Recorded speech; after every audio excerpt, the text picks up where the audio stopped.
Bienvenidos a otra emisión de nuestro canal La Voz Reformada. Continuamos con nuestro estudio de los Salmos y hoy vamos a estudiar la profundidad teológica del Salmo 18. Vamos a extraer el oro de la palabra. Quédate, acompáñame, suscríbete si no lo has hecho y juntos vamos a disfrutar de las maravillas de la palabra de Dios. El Salmo 18 se levanta como un monumento de gratitud en medio de la historia redentora. No es simplemente un canto de victoria personal, sino el testimonio teológico de un hombre que ha aprendido a través del quebranto y la liberación quién es Dios. David no habla desde la teoría, sino desde la experiencia, desde cuevas, persecuciones y amenazas de muerte. Su confesión no nace de una comodidad, sino en el fuego de la aflicción. Desde una perspectiva reformada, este salmo nos invita a contemplar la soberanía absoluta de Dios en la vida de su siervo. El Señor no es un espectador distante, es roca, fortaleza, libertador. La acumulación de estas imágenes no es casual. Así como Israel conoció a Dios como su roca en el desierto, cuando el agua brotó de lo imposible, David reconoce que su estabilidad no proviene de circunstancias favorables, sino del carácter inmutable de Dios. La estructura del Salmo refleja un patrón recurrente en la Escritura: aflicción, clamor y salvación. Este es el mismo patrón que se observa en la experiencia de Israel en Egipto, donde el pueblo gime bajo la opresión, clama al Señor y es liberado con mano poderosa.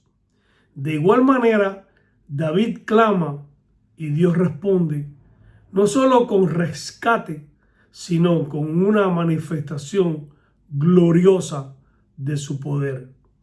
Las imágenes de teofanía, sí, la presencia de Dios sobrenatural de una manera extraordinaria, la tierra temblando, los cielos inclinándose, el fuego saliendo de la boca de Dios, evocan escenas como en el Sinaí, recordándonos que el Dios que salva es el mismo que reina con majestad y santidad.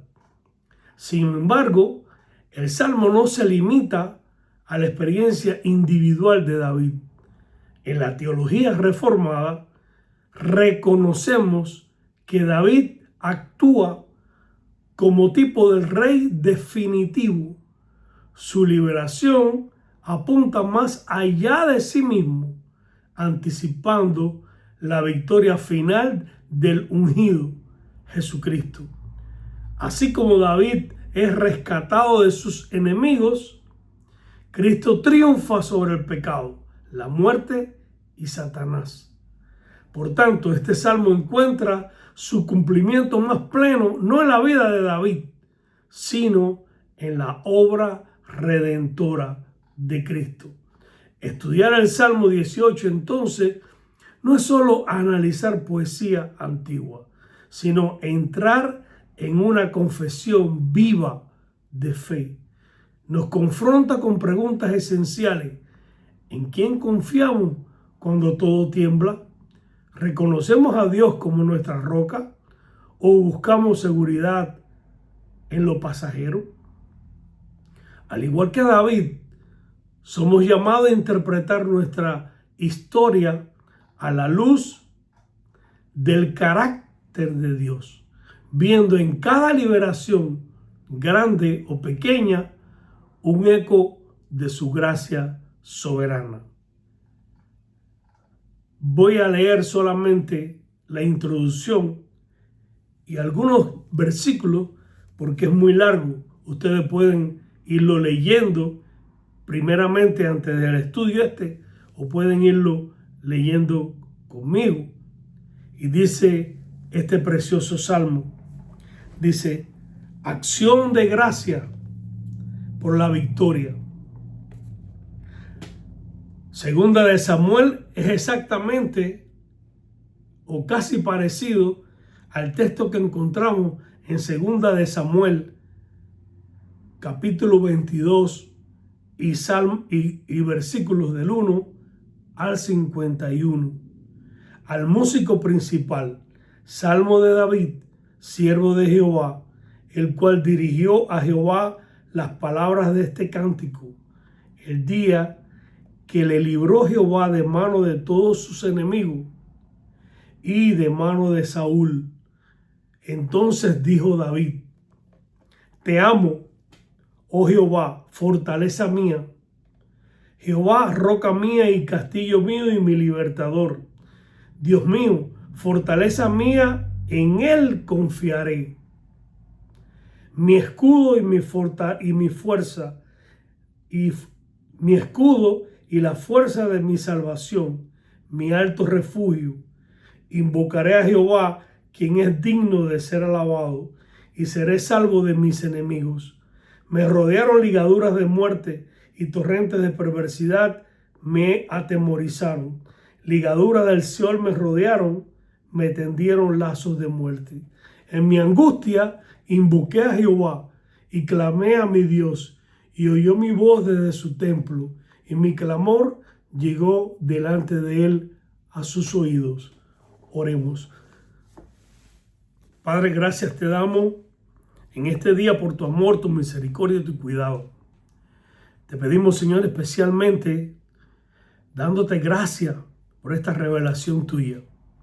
Gracias por la vida de David y gracias, Señor, porque a través de sus experiencias nosotros podemos, Señor, hoy recibir la bendición de este salmo.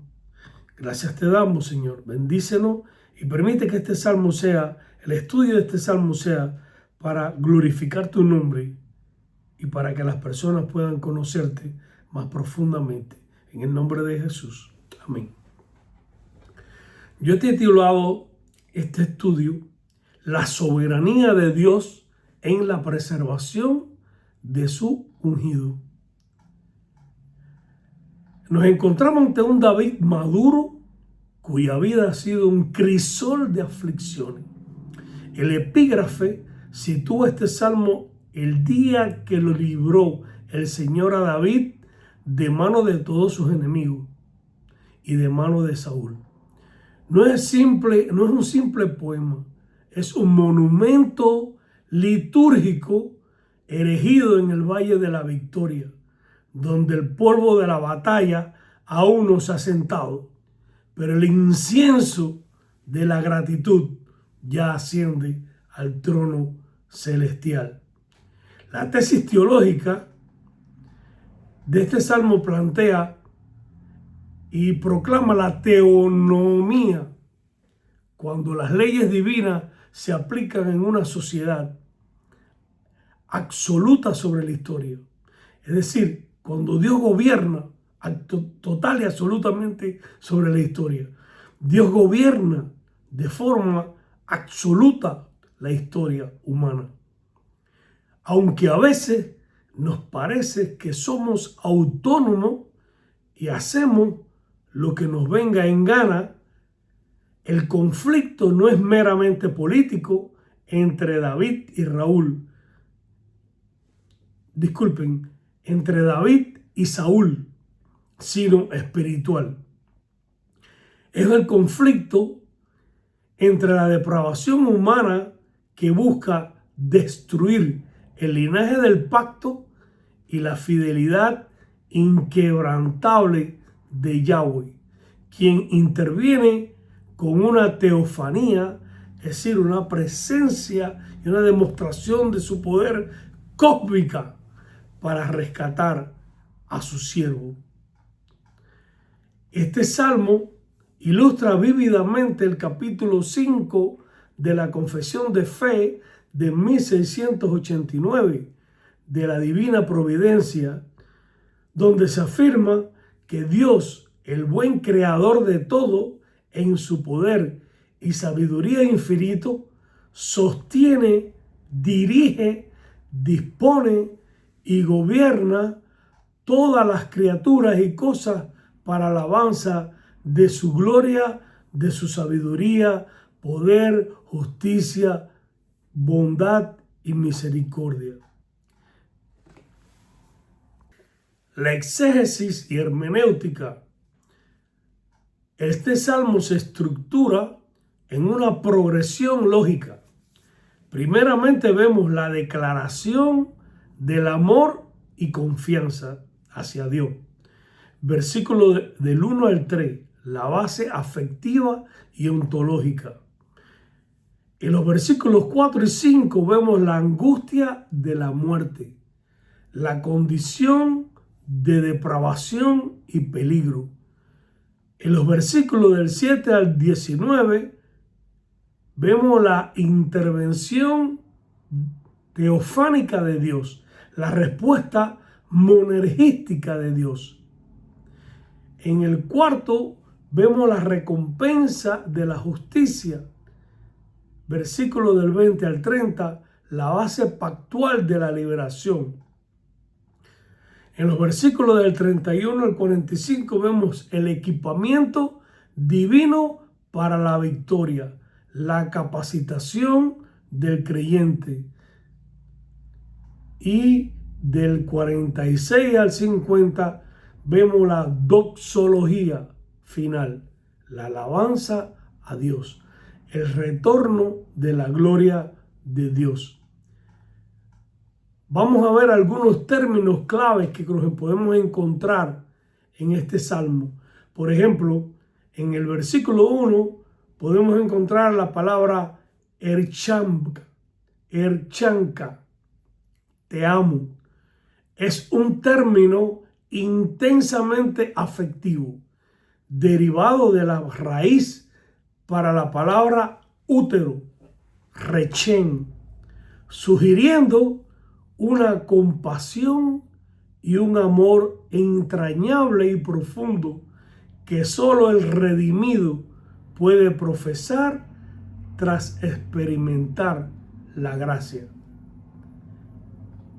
Vemos la palabra misgab en el versículo 2. Mi alto refugio significa, no es solo una cueva, sino una fortaleza inaccesible por su altura. Representa la unión mística con Dios. Vemos en el versículo 4 y 5 la palabra chevel, las ligaduras o los lazos. Describe al salmista como una presa atrapada por la muerte, Mawet, y el Seol, el lugar donde están los muertos, enfatizando la total incapacidad humana para el autorrescate. En la historia de la redención, David actúa aquí como un anticipando lo que el Mesías iba a padecer. Está anticipando lo que el Mesías iba a hacer o iba a padecer siglos más tarde. Así como David fue rodeado por los lazos de la muerte y librado por el poder del Padre, el verdadero David, Jesucristo, enfrentó la tumba y fue levantado por la gloria del Padre. La liberación de David es una sombra de la resurrección de Cristo, el máximo acto de justicia pactual de Dios hacia su ungido. En el bosquejo homilético, yo lo he dividido en varios puntos. El primero, el fundamento de la adoración, la naturaleza de Dios como una roca. En el segundo punto, el abismo de la desesperación, la inminencia de la muerte. En el tercero, el descanso del soberano, la teofanía de la gracia. Y en el cuarto, el triunfo del ungido, la recompensa de la fidelidad pactual. Pasamos ahora a la exposición y en el primer punto vemos el fundamento de la adoración, la devoción afectiva del siervo redimido. David comienza como una confesión de amor, erchanca, que es la respuesta lógica a la gracia recibida.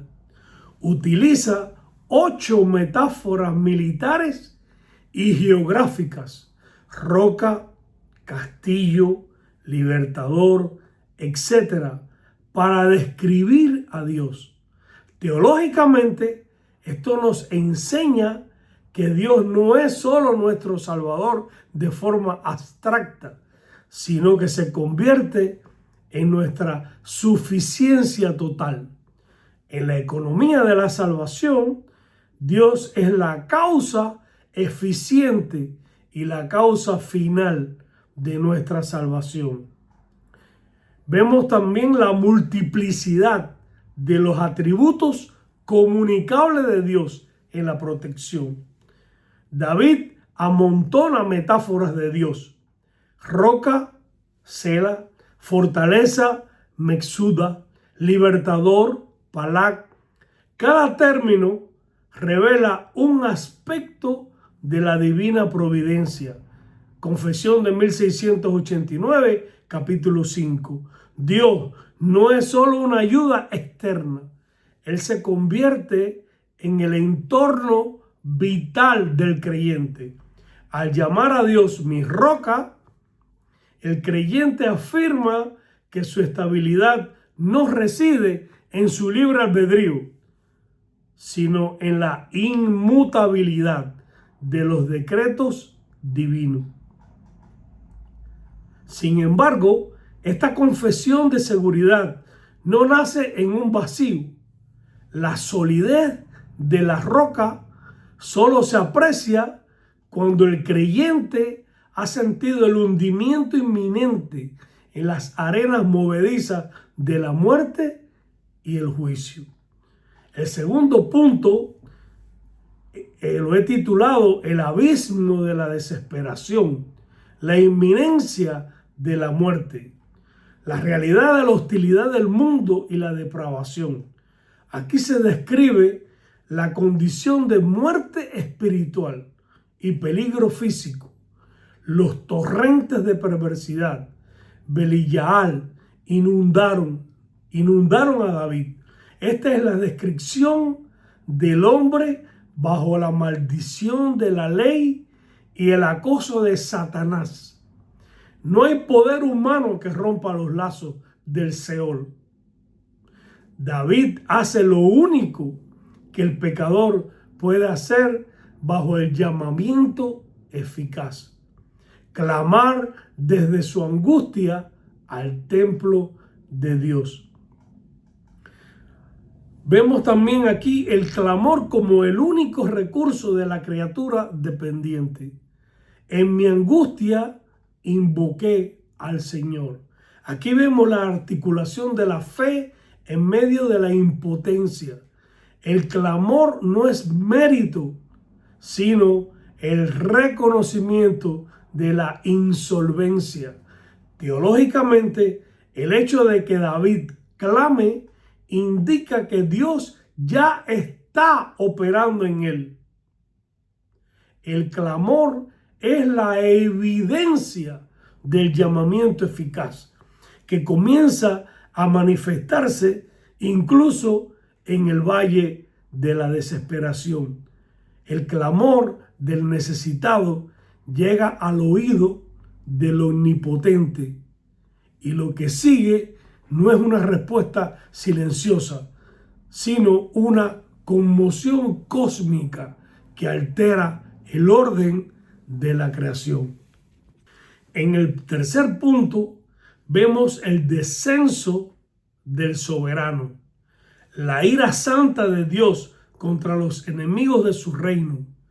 Este pasaje es una de las descripciones más sublimes de la ira divina y la soberanía. La tierra tiembla, sale humo de sus narices, cabalga sobre querubines.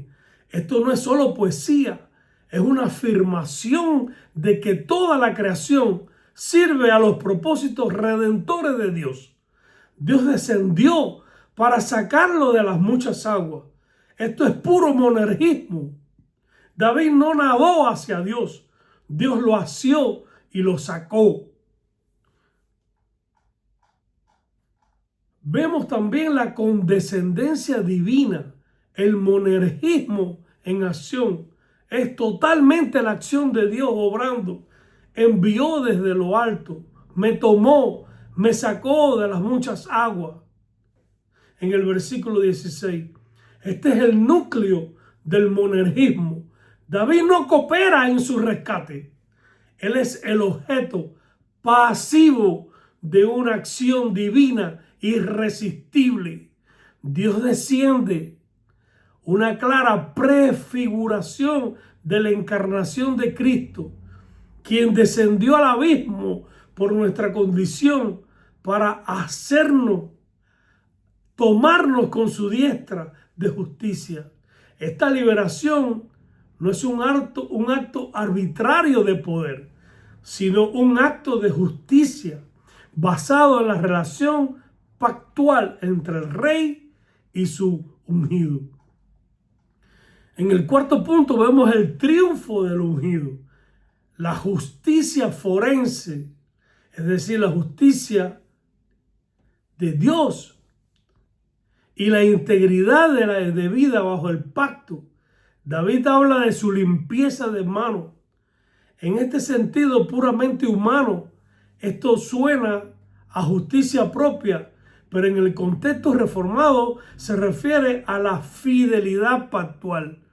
David, a diferencia de Saúl, no se apartó de los decretos de Dios.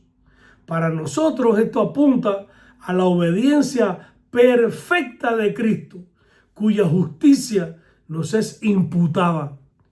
Es una justificación imputada. No somos justos, pero Dios nos imputa su justicia en Cristo, permitiendo que Dios nos libre porque se agrada en nosotros, en el amado. No tenemos nada que pueda haber hecho que Dios viniera a rescatarnos. No tenemos nada. Él se agradó de nosotros, Él nos amó. La pureza, vemos aquí la pureza de los caminos de Dios como escudo. En cuanto a Dios, perfecto es su camino. Acrisolada la palabra del Señor. Aquí descansamos en la sola Escritura. La palabra de Dios no es solo una guía moral, es escudo, magen, que protege al creyente de las mentiras del enemigo. La santidad de Dios es la garantía de que su promesa de preservar a los santos no fallará. Confesión de Fe de 1689, capítulo 17. Llegamos ahora a la aplicación.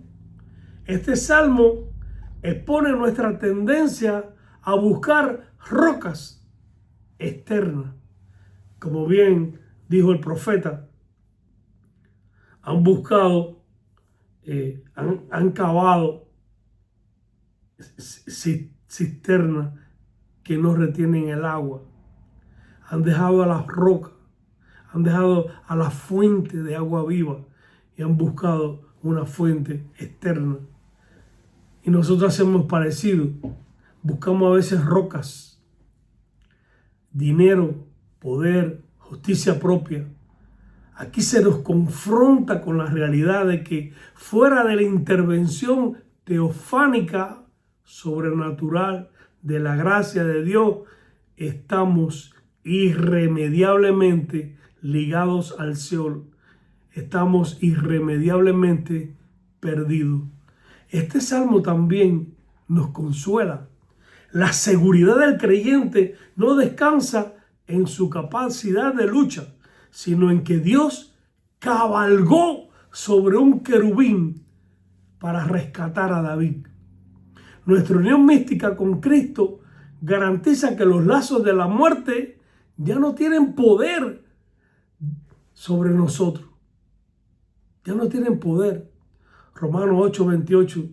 No hay condenación para los que están unidos a Cristo. Este salmo nos da una guía para la santidad.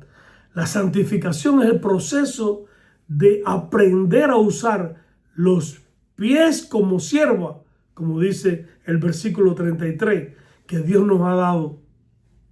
La vida cristiana es una guerra donde Dios entrena nuestras manos para la batalla.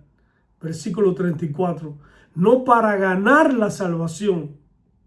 No ganamos nada, sino para ocupar el territorio que Cristo ya conquistó. En la sección apologética, este salmo se enfrenta al naturalismo que niega la intervención divina en la historia. El Salmo 18 afirma que la realidad última es sobrenatural. La victoria de David no fue el resultado de una mejor táctica militar, sino del favor de aquel que hace perfecto mi camino. Este salmo es en contra del pelagianismo. Este texto subraya que la liberación procede a la capacidad de combate. Que la liberación precede a la capacidad de combate. Primero Dios nos saca de las aguas y luego entrena nuestras manos. Vemos cómo toda la acción de Dios para rescatar a David. David solamente pudo clamar. Y pudo clamar porque ya Dios estaba obrando en su corazón. Y estaba que David se diera cuenta que no había forma de salir de esa situación. Que nadie podía sacarlo de esa situación. Concluyo que el Salmo 18 termina donde empezó, con la exaltación de Yahweh. Viva el Señor y bendita sea mi roca. Termina este salmo. La gloria de nuestra liberación no nos pertenece. No fuimos nosotros los que nos salvamos. Fuimos nosotros los que nadamos hacia Él. No fuimos nosotros los que buscamos. Fue Él. Desde el principio al fin. Esta es una obra de Él y solamente para Él. Dice la palabra, la salvación es del Señor. La gloria de nuestra liberación no nos pertenece a nosotros, sino que fluye de vuelta al manantial de la gracia soberana. Y terminemos orando y dándole gracias a Dios.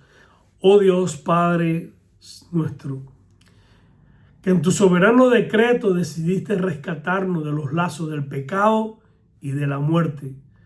Te alabamos porque no nos dejaste perecer en las muchas aguas de nuestra depravación, sino que en Cristo Jesús descendiste para asirnos con mano fuerte.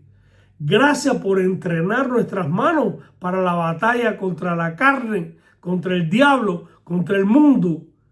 Que nuestra vida sea hoy una doxología viviente. Alabanza a ti, Señor, a tu misericordia inefable. Te lo pedimos por Jesucristo, nuestro Rey, nuestra roca eterna. Gracias te damos, Señor, en el nombre de Jesús. Amén. Gracias por haber estado conmigo sacando la belleza de este salmo. Necesitamos este salmo para fortalecer nuestras vidas. Que Dios te bendiga. Sigue en comunión con el Señor y mantente informado para los próximos acontecimientos. Vamos a seguir editando más salmos para la gloria y la honra del Señor. Que Dios te bendiga. Amén.